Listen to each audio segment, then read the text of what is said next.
जय हिंद प्यारे साथियों। कैसे हो आप सब? बिल्कुल मस्त होंगे, स्वस्थ होंगे। यू विक्टर ज्ञान यूट्यूब चैनल पर आप सभी का बहुत बहुत स्वागत है। आज के इस वीडियो में हम डिस्कस करने वाले हैं भारत की एक बहुत ऊंची, बहुत ही ज़्यादा पावरफुल जॉब के बारे में, जिसका नाम है डीआईजी, डिप्टी इंस्पेक्टर जनरल। आज के इस वीडियो में हम डिटेल से डिस्कस करने वाले हैं कि जो डीआईजी होता है उसकी पहले महीने की सैलरी कितनी होती है। जब कोई भी कैंडिडेट डीआईजी बनता है तो उसकी सैलरी की शुरुआत कहाँ से होती है। सबसे पहले डीआईजी कौन होता है?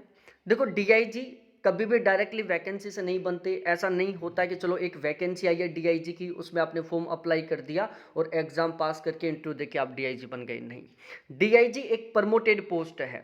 सबसे पहले आपको आईपीएस बनना पड़ेगा, आईपीएस के बाद में आपको सर्विस देनी पड़ेगी और फिर उसके बाद में आप डीआईजी बनोगे।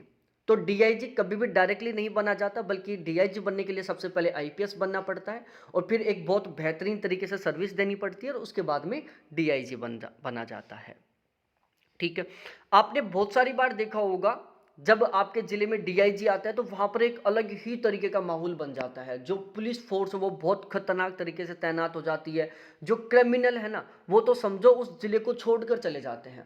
जब कि जो क्रिमिनल है उनको पता चलता है कि आज डीआईजी आ रहा है ना, तो वो समझो एक तरीके से स्टेट को छोड़ने की सोच लेते हैं। जिलो तो बहुत दूर की बात है। और पुलिस है जो बहुत खतरनाक तरीके से तैनात हो जाती है। पुलिस वाले हैं जो पहले लापरवाही कर रहे हो तो वो बिल्कुल स्ट्रिक्ट तरीके से ड्यूटी देना शुरू कर देते हैं। या आपने बहुत सारी बार रोड के ऊपर भी देखा होगा कि एक इनोवा या फिर एक फॉर्च्यूनर टाइप की गाड़ी, जिसके जो सामने वाली नंबर प्लेट है उसके ऊपर स्टार बने हुए होते हैं। आगे एक पुलिस की गाड़ी है, पीछे एक पुलिस की गाड़ी है, फुल सिक्योरिटी के साथ जा रही होती है, सामने डीआईजी लिखा होता है। ठीक है। या फिर आपने मूवियों में देखा होगा। तो जो डीआईजी पोस्ट है ये पुलिस फोर्स के मामले में बहुत ज़्यादा पावरफुल पोस्ट है। डीआईजी होता है जो कई बड़े बड़े जिलों को अपने कंट्रोल में रखता है। बहुत सारे आईपीएस ऑफिसर होते हैं जो डीआईजी के अंडर काम करते हैं, जो डीआईजी को सैल्यूट लगाते हैं। ठीक है। तो हम इसके बारे में डिस्कस कर रहे हैं। देखो, डीआईजी की जो पोस्ट होती है ना वो 8900 ग्रेड पे में आती है। पे लेवल इनका 13A होता है। पे बैंड 4 रहता है और इनका जो पे स्केल है वो 37,400 रुपये से लेकर 67,000 रुपये तक होता है। यदि मैं इनके बेसिक पे की बात करूं तो 1,31,100 रुपये से लेकर 2,16,600 रुपये तक इनका बेसिक पे रहता है। तो ओवरऑल बेसिक पे से आपको अनुमान लग गया होगा कि इनको कितनी गजब की सैलरी मिलती है। इसके अलावा ये जो पोस्ट है बहुत ज़्यादा पावरफुल पोस्ट होती हैं। इनको गवर्नमेंट के द्वारा बहुत सारी सुविधाएं प्रोवाइड करवाई जाती हैं, इसलिए इनके लिए ये जो सैलरी है ना कोई मायना नहीं रखती। फिर भी इनको एक बहुत अच्छी खासी सैलरी मिलती है, जिसके बारे में हम डिस्कस करते हैं। जैसे कोई भी आईपीएस ऑफिसर जब डीआईजी के पद पर जाता है तो उसका जो बेसिक पे है वो शुरू होता है 1,31,100 रुपये से। ठीक है। तो स्टार्टिंग का बेसिक पे हो गया 1,31,100 रुपये। उसके बाद हम डीए के बारे में डिस्कस करते हैं, जिसको हम डीएनएस अलाउंस या महंगाई भत्ता बोलते हैं। देखो, ये अब तक 50% था, लेकिन अब भी इसको बढ़ाकर 53% कर दिया गया। तो यहाँ पर हम 53% के अकॉर्डिंग कैलकुलेट कर रहे हैं। तो यदि मैं 1,31,100 का 53% निकालता हूँ तो 69,483 रुपये इनको डीएनएस अलाउंस के मिलते हैं। इसके अलावा हम डिस्कस करते हैं एचआरए के बारे में, हाउस रेंट अलाउंस। देखो, हाउस रेंट अलाउंस के मामले में सेंट्रल गवर्नमेंट ने पूरे भारत को 3 कैटेगरी में डिवाइड किया, 10%, 20%, 30%, जिसको हम XYZ 3 कैटेगरी में डिवाइड कर सकते हैं। अब जो डीआईजी होते हैं ना, या फिर जितने भी आईपीएस ऑफिसर होते हैं, इनको या तो 20% एचआरए मिलता है या 30% मिलता है। इनको कभी भी 10% एचआरए नहीं मिलता। और ज़्यादातर कंडीशन होती है कि जो डीआईजी है इसको 30% की एचआरए मिलता है। अब एचआरए में भी एक सिस्टम है। देखो, इनको एचआरए केवल उस स्थिति में प्रोवाइड करवाया जाता है जब इनको गवर्नमेंट के द्वारा क्वार्टर नहीं दिया जाता। सामान्यतः ज़्यादातर कंडीशन में जो डीआईजी होते हैं उनको गवर्नमेंट के द्वारा क्वार्टर प्रोवाइड करवाया जाता है। और वो जो क्वार्टर होता है ना, इतना गजब का होता है, हमारा ड्रीम हाउस रहता है एक तरीके से। जो हम कभी बैठकर सोचते हैं कि हमारा एक बहुत गजब का मकान हो, ऐसा इनको क्वार्टर मिलता है। बहुत लंबा चौड़ा, बहुत बेहतरीन वाला। और ये समझो कि यदि आप ऐसा क्वार्टर रेंट पर लेना चाहोगे तो कम से कम आपको 1-1.5 लाख रुपए महीने की रेंट देनी पड़ेगी, तब कहीं जाकर आपको ऐसा क्वार्टर मिलेगा। तो एक बहुत बेहतरीन वाला क्वार्टर मिलता है, सभी रूमों में फुल एसी, गीजर, जितनी मैक्सिमम फैसिलिटी हो सकती है ना सारी सारी प्रोवाइड करवाई जाती हैं, और वो सारा का सारा खर्चा गवर्नमेंट उठाती है। तो ज़्यादातर कंडीशन में इनको गवर्नमेंट के द्वारा क्वार्टर प्रोवाइड करवाए जाते हैं, लेकिन कभी कभार इनको क्वार्टर नहीं प्रोवाइड करवाया जाता, तो उस स्थिति में इनको एचआरए प्रोवाइड करवाया जाता है।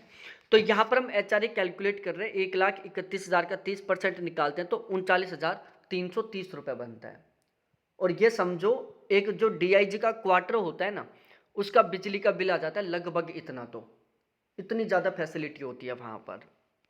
इसके अलावा यदि हम बात करें ट्रांसपोर्टेशन अलाउंस की, देखो इनको गवर्नमेंट के द्वारा 2 गाड़ी प्रोवाइड करवाई जाती है। एक तो ऑफिस की गाड़ी होती है जो सामान्यतः इनोवा होती है, और ड्राइवर वगैरह सारी चीज़ें प्रोवाइड करवाई जाती है। साथ ही साथ इनको एक इनकी फैमिली के गाड़ी के लिए गाड़ी प्रोवाइड करवाई जाती है, जिस गाड़ी को ये अपने जितने भी फैमिली रिलेटेड काम है उनको पूरा करने के लिए काम ले सकते हैं। और उसके बावजूद इनको टीए प्रोवाइड करवाया जाता है, तो वो मिलता है इनको 7200 रुपये।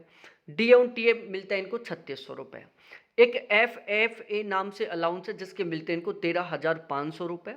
एक RMA अलाउंस है, इनके मिलते हैं इनको 3910 रुपये। अब आप ये मत सोच लेना कि RMA का मतलब राशन मनी अलाउंस, नहीं भाई, ये एक बहुत खतरनाक पावर की पोस्ट है। इनको ये 3910 रुपये राशन मनी के नहीं मिलते, ये एक इनका अलाउंस होता है जो इनको मिलता है।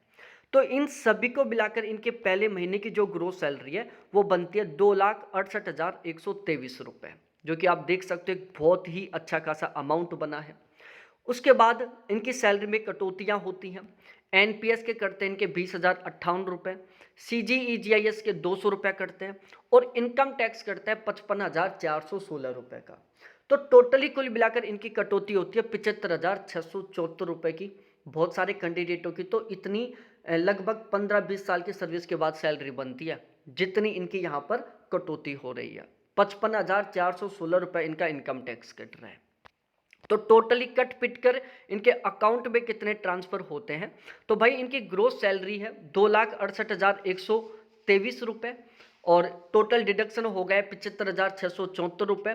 तो कट पिट कर इनके अकाउंट में ट्रांसफर होते हैं 1,83,033 रुपये, जो कि एक बहुत ही अच्छी खासी सैलरी है, एक बहुत अच्छा खासा अमाउंट है।